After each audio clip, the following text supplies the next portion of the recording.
अभी मैं उद्धव ठाकरे जी से मिलने के लिए आया था और हमारी काफ़ी देर से काफ़ी अच्छी बातचीत हुई। देश में इस वक्त जो माहौल चल रहा है, अलग अलग जो मुद्दे चल रहे हैं उन पे सब पे बातचीत हुई और ख़ासकर जो युवाओं का आंदोलन चल रहा है पूरे देश भर में, दिल्ली में जंतर मंतर पे जो आंदोलन चल रहा है, पूरे देश के युवा इस समय बहुत व्यथित हैं, बहुत गुस्से में हैं, बहुत रोष में हैं। उसको लेके काफ़ी विस्तार में चर्चा हुई। कल दिन में जंतर मंतर मैं गया था, रात को उद्धव ठाकरे जी गए थे और वहाँ पे लोगों से मिल के आए, उनके नेतृत्व से मिल के आए। हमारी सरकार से हम सब लोगों की यही मांग है कि ये हमारे देश के बच्चे हैं, हमारे देश का भविष्य हैं। ये सब लोग 18 से 25-30 साल की उम्र के बच्चे हैं जो अपना अपना घर छोड़ के और यहाँ पे आंदोलन करने के लिए आए हुए हैं। मैंने कल सोशल मीडिया पे देखा, मध्य प्रदेश का एक बच्चा आया हुआ था, उसने अपने बैग से एक टिफ़िन निकाला और उस टिफ़िन में कुछ मूंगफली के दाने थे, एक प्याज का टुकड़ा था और एक अचार था। उसको लेके वो मध्य प्रदेश से यहाँ पे पहुँचा हुआ है। एमएससी का छात्र था। किस जज्बे के साथ लोग पूरे देश भर से दिल्ली पहुंच रहे हैं। रात भर वो कल पूरा कनॉट प्लेस रात में भरा हुआ था, पूरा जनपथ भरा हुआ था, जंतर मंतर भरा हुआ था। लोग खूब वहाँ पे अलग अलग राज्यों से पहुंच रहे थे। तो हमारा सरकार से ये कहना है कि पेपर लीक हो रहे हैं, इवैल्यूएशन सिस्टम्स गड़बड़ा रहे हैं, बहुत बड़े रैकेट चल रहे हैं शिक्षा व्यवस्था के अंदर और एग्ज़ामिनेशन सिस्टम में। इसको ठीक करने की जिम्मेदारी सरकार की थी। सरकार अपना काम नहीं कर पाई, सरकार फेल हो गई। अब जब लोगों ने शिकायत की सरकार से तो जनता को अपना उसका समाधान नहीं मिला। जब समाधान नहीं मिला तो लोग सड़कों पे उतरे और जब सड़कों पे उतरे तो उन पे लाठीचार्ज कराया गया और बर्बरता से उनको मारा गया। ये सही नहीं है। सरकार को इनकी बात सुननी चाहिए। ऐसा भी क्या है, शिक्षा मंत्री इस्तीफ़ा क्यों नहीं दे सकते? कितने मंत्री बदलते हैं, कितनी बार मंत्री बदलते हैं। शिक्षा मंत्री को इस्तीफ़ा देना चाहिए और एग्जामिनेशन सिस्टम को दुरुस्त करना चाहिए। हम इस आंदोलन को पूरी तरह से सपोर्ट करते हैं। शिवसेना और आम आदमी पार्टी दोनों में कोई इस तरह का आंदोलन चलाने वाली है क्या आगे? 16 मेट्रो स्टेशन बिल्कुल बंद हैं, लोग नहीं आ पा रहे हैं उनसे बाहर। सरकार ने ये फैसला क्यों किया?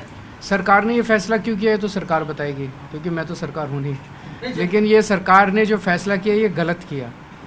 आप जितना इन बच्चों को रोकने की कोशिश करोगे, आपने पहले सोनम वांगचुक को उठा के अस्पताल में भर्ती करा दिया। आपको लगा कि अब सोनम वांगचुक गए तो अब आंदोलन ख़त्म हो जाएगा, आंदोलन और बड़ा बन गया। आपने संसद मार्च वाले दिन बहुत बुरी तरह से बर्बरता से डंडे बरसाए, लोगों के सर फोड़ दिए, लोगों की टांगें तोड़ दी। कल मैं मिल के आया, उन सब लोगों को देख के आया जिनको चोटें लगी हैं। उनका बहुत बुरा, मतलब बहुत दया आई उन सब लोगों को देख के। आपको लगा अब लोग डर जाएंगे, लोग और ज़्यादा संख्या में आ गए, लोग डर नहीं रहे। अगर आप सारे स्टेशन बंद कर दोगे, लोग पैदल चल के पहुँच जाएंगे। लोगों का पैदल चलना भी बंद कर दोगे, लोग कुछ ना कुछ तरीका निकाल के पहुँच जाएंगे। ये युवा हैं, ये 18 से 30 साल की उम्र के बच्चे हैं। इनको रोकने की कोशिश मत करो, इनकी बात मान लो।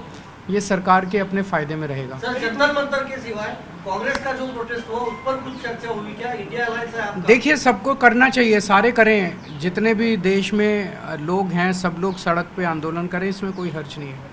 लेकिन आपने शिवसेना और आम आदमी पार्टी दोनों मिलकर कोई आंदोलन की बात कर रहे हैं कि आगे जाने की, दोनों साथ मिलकर? हम तो उनके साथ ही हैं। कल ये भी गए थे, हम भी गए थे। हमें अलग से करने की क्या ज़रूरत है?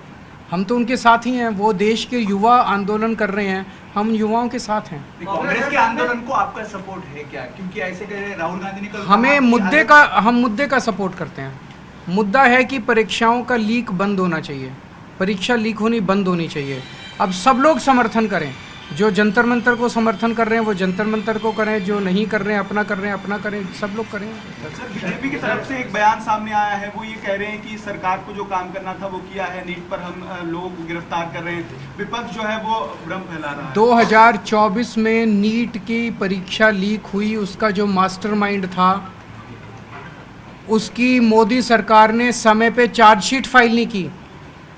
चार्जशीट 3 महीने में फाइल करनी होती है और उसको डिफ़ॉल्ट बेल मिल गई, और ये कह रहे हैं कि हम अपना काम कर रहे हैं। जो चोर हैं, जो पेपर लीक करवा रहे हैं, उनको बेल करवा रहे हैं ऑटोमेटिक, डिफ़ॉल्ट बेल, और कह रहे हैं हम काम कर रहे हैं। शर्म आनी चाहिए मोदी सरकार को। इस मुद्दे के सुनवाई के दौरान सीबीआई जांच का डोंट वेस्ट आवर टाइम, क्या किसने बोला? सीबीआई मैं सीजीआई पे कोई सर एक और सवाल ये है कि कल सीपी में आपने जिक्र किया, सीपी में भी कुछ प्रोटेस्टर्स पहुंचे, उसमें आरएएफ के लोगों को वहां पर मारा पीटा गया, उसमें एफआईआर दर्ज हुई है। जो ये हिंसा हो रही है, जो आप तो जिक्र कर ही रहे हैं कि पुलिस ने वो लाठियां बरसाई, लेकिन प्रोटेस्टर्स की तरफ से भी हिंसा की जा रही है, उसको क्या आप मेरे को एक प्रोटेस्टर दिखा सकते हो जिसके हाथ में बंदूक थी? क्या आप एक प्रोटेस्टर दिखा सकते हो जिसके हाथ में डंडा था? क्या आप एक प्रोटेस्टर दिखा सकते हो जिसके हाथ में पत्थर था या कोई आर्म्स थे? ऐसे निहत्थे अच्छे घरों के बच्चों के ऊपर, निहत्थे बच्चों के ऊपर डंडे बरसाना, टीयर गैस के छोड़ना, सर फोड़ना उनके, ये कौन सी जिम्मेदार सरकार है यार? ये तो आतंकी हैं।